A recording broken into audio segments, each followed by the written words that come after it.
Ekibinja ky'abavubuka kizinzeeko ekyalo ky'Ejjinja Kawempe e Maganjo ne batematema abatuuze bwe babadde bateeze omukozi wa bbanka era ng'ono bamubbyeko ebintu bye omubadde n'ensawo nga balowooza nti abadde ne ssente z'atambula nazo nga batemeddwa bwe mubadde n'omujaasi wa UPDF abadde adda ewaka. Ekyekango kino kibaddewo mu kiro ekikeesezza olwaleero abavubuka abadde basoba mu 15 abadde bakutte amajambiya bwe bazinzeeko abatuuze.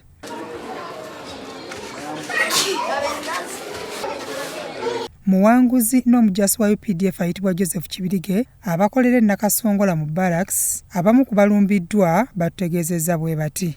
Twabadde tuva ku mulimu nga tutambula bulungi.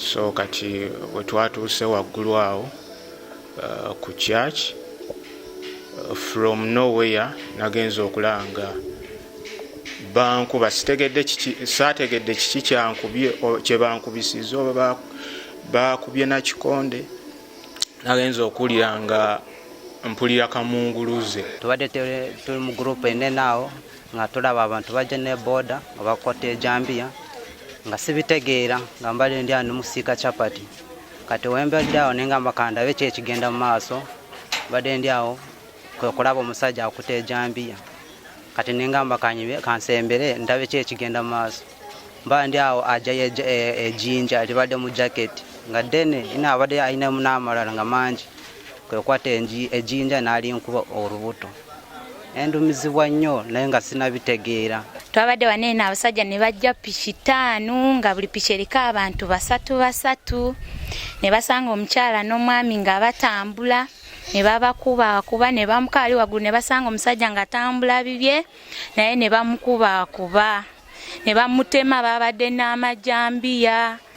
Zaabadde ssaawa awo ng'obudde butandise okuwungeera ne tugwamu ekikangabwa ekyabavubuka abamanyiddwa nga betwandise nga bakifeesi batuguddemu piipiki zaabadde piipiki nga 6 nga zonna nga ziriko abavubuka abawanvu abanene betulabangako mu kitundu kyaffe muno nga bonna balina amajambiya balina n'ebiso ne bajja ne bagwa mu katundu kaffe wano okuliraana kiseera supermarket naye ng'abaana abaffe abamu bava Kawanda owuli abavudde Nansana owuli abava Katooke owuli abava mu Nkere kati ebintu nebitusobera bwawagamba ngo ab'omu Nkere be bakubye okugenda okubabuuza ne bannanga abantu abakubye abaana batukubye mukenze mutabanyi wange bamukuba n'amannya abadde twagasibamu waya nga namutwala mu ddwaliro ne mumusibamu waya nange kennyini ndi mulema. Okuviira ddala waggulu nti bagezeeko kulaba ng'ekintu kya security tebakyogerako bwogezi